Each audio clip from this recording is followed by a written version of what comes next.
প্রিয় শিক্ষার্থীবৃন্দ, আশা করি সবাই ভালো আছেন। আমি মোহাম্মদ ফুল মিয়া শুভ দীর্ঘ 15 বছর যাবৎ ইন্ডাস্ট্রিয়াল মাইক্রোবায়োলজি নিয়ে কাজ করছি। ইন্ডাস্ট্রিয়াল মাইক্রোবায়োলজি একটি অত্যন্ত গুরুত্বপূর্ণ বিষয়।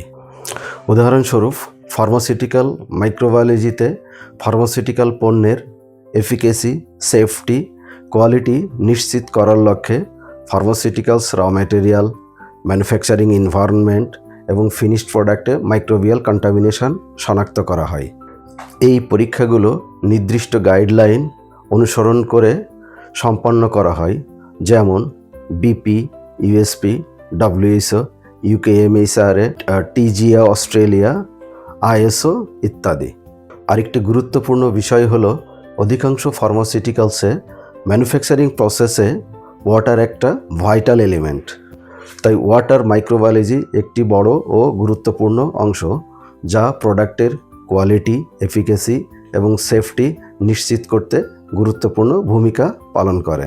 যদি কেউ এই ধরনের ট্রেনিংয়ে অংশগ্রহণ করে থাকেন, তাহলে তিনি অবশ্যই ইন্ডাস্ট্রিয়াল মাইক্রোবায়োলজি চাকরির ক্ষেত্রে অগ্রাধিকার পাবেন, কারণ এই ট্রেনিংয়ের মাধ্যমে তিনি ইতিমধ্যে হ্যান্ডস অন ট্রেনিংয়ের অভিজ্ঞতা অর্জন করবেন, যা তাকে বাস্তব কর্মক্ষেত্রে অন্যদের থেকে অনেকখানি এগিয়ে রাখবে।